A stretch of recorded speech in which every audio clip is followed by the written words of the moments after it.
Ever pondered on what could be the most catastrophic military failure in history? Let's take a step back in time to the year of 1812, when a man who had previously seemed invincible led an army into a battle that would become his downfall. Napoleon Bonaparte, the man of the hour, was at the helm of the French Empire. He had a dream to extend his empire across the whole of Europe. He had already conquered most of Western Europe, and now his sights were set on Russia. Why Russia, you might ask? Well, Russia was part of the continental system, an embargo Napoleon had set up to cripple the United Kingdom's economy. But Tsar Alexander of Russia had other plans. He decided to withdraw from this system, much to Napoleon's displeasure. This defiance was seen as a direct challenge to the French emperor's authority, and Napoleon, being the ambitious man he was, decided to respond the only way he knew how, with force. So Napoleon began assembling an army so large that it would make the earth tremble. This force was aptly named the Grand Army. With over 500,000 soldiers from various nationalities, it was the largest army Europe had ever seen. Soldiers from France, Italy, Germany, Spain, Poland, and many others were rallied under one banner, one leader, Napoleon. His preparation was meticulous, his strategy well thought out. His plan was to sweep into Russia, quickly defeat the Russian army, and force Tsar Alexander back into the continental system. The Grand Army was a sight to behold, a force that seemed unstoppable. Napoleon, confident and poised, marched his Grand Army into Russia, unaware of the disastrous fate that awaited them. Little did he know that this campaign, which started with dreams of further glory and expansion, would end up being one of the most devastating military disasters in the annals of history. Entering Russia was easy, but the real challenge was yet to unfold. Napoleon's Grande Armée, an intimidating force of 500,000 men, marched into Russia with confidence, backed by a string of victories that had made the French emperor the undisputed master of Europe. The initial stages of the invasion were marked by the Battle of Smolensk, a city Napoleon believed would capitulate, opening the road to Moscow. However, the Russian army, under the command of Barclay de Tolly, had other plans. They fought fiercely, refusing to be a stepping stone for the French forces.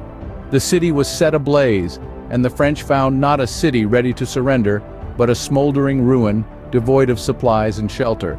This was the first taste of the Russian strategy of scorched earth, a tactic designed to deprive the invading army of resources and demoralize the soldiers. Unfazed, Napoleon pressed on to the Battle of Borodino, the bloodiest single day of fighting in the Napoleonic Wars. The Russian army, now under the command of Mikhail Kutuzov, stood their ground against the French onslaught. The battle was brutal, with both sides suffering heavy casualties. But again, the Russians retreated, leaving behind a battlefield littered with the dead and wounded, but no resources for the French to claim. The strategy of scorched earth was proving devastatingly effective. The French forces, accustomed to living off the land and the spoils of war, found themselves in a hostile, barren land. Food and supplies were scarce, and the morale of the troops began to wane. The Russian winter was looming, adding to the growing sense of dread among the French soldiers. The deeper the French forces ventured, the more they found themselves in an inhospitable and barren land.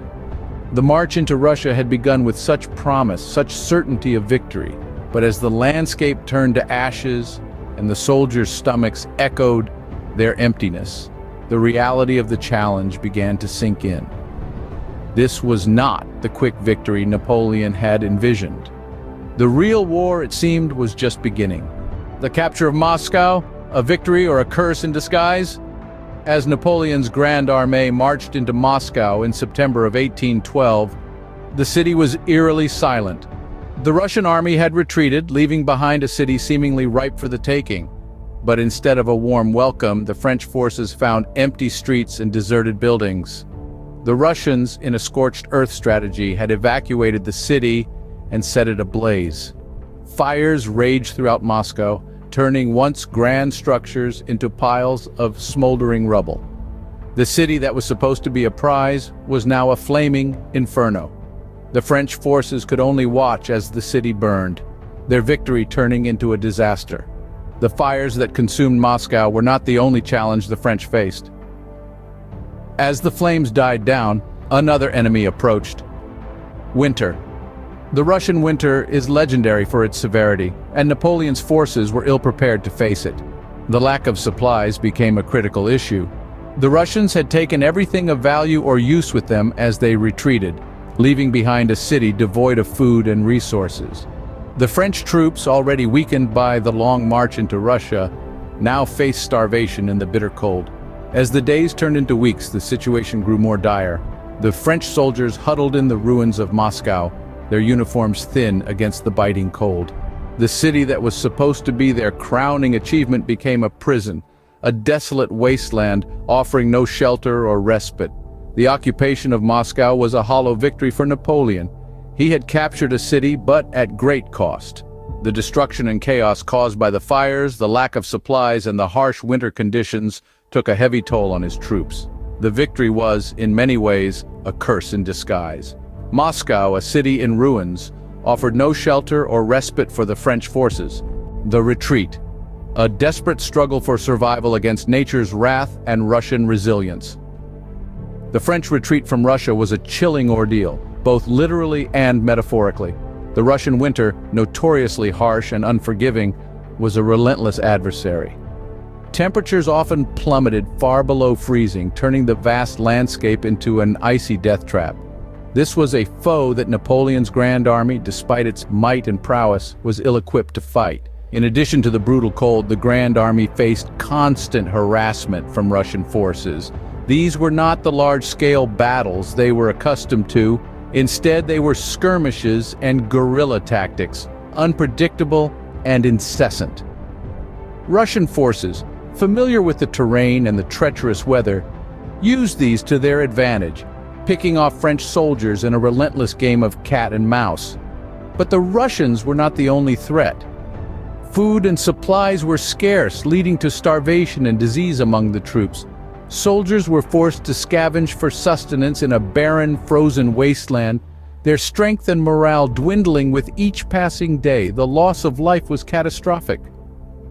Of the 600,000 men who had marched into Russia with dreams of glory and conquest, only a fraction returned. Some estimates suggest that as many as 400,000 perished in the retreat, victims not only of the Russian forces, but of the savage winter and the scarcity of supplies. And so the Grand Army, once the pride of Napoleon's empire, was decimated.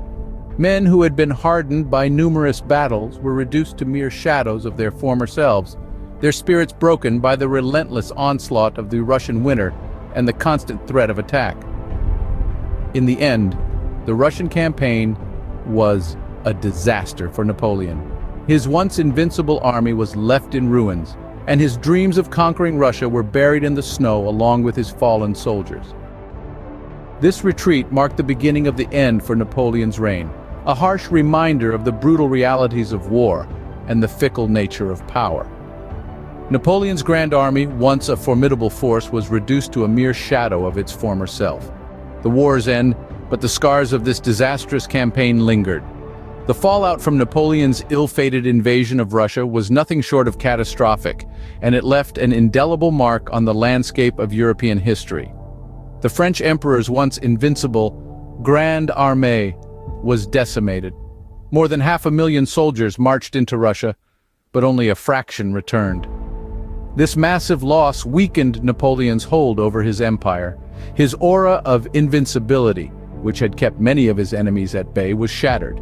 He was no longer the invincible conqueror, but a commander who had led his troops into a disastrous defeat.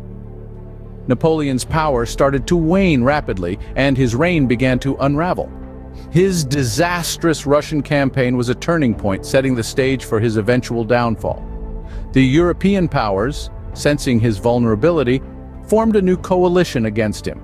By the spring of 1914, they had forced him to abdicate and exiled him to the island of Elba.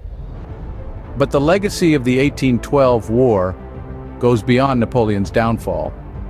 It marked a shift in the balance of power in Europe, setting the stage for the rise of Prussia and later, the unification of Germany. It also bolstered Russia's status as a major European power. Moreover, the war provided a catalyst for the development of a distinct Russian national identity, a sense of unity and pride that helped shape the country's future.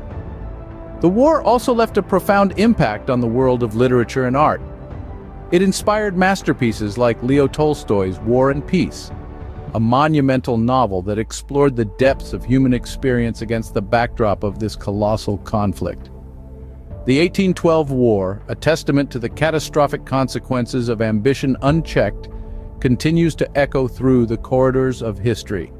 Its lessons on the perils of overreach and the unpredictable nature of war remain as relevant today as they were over 2 centuries ago.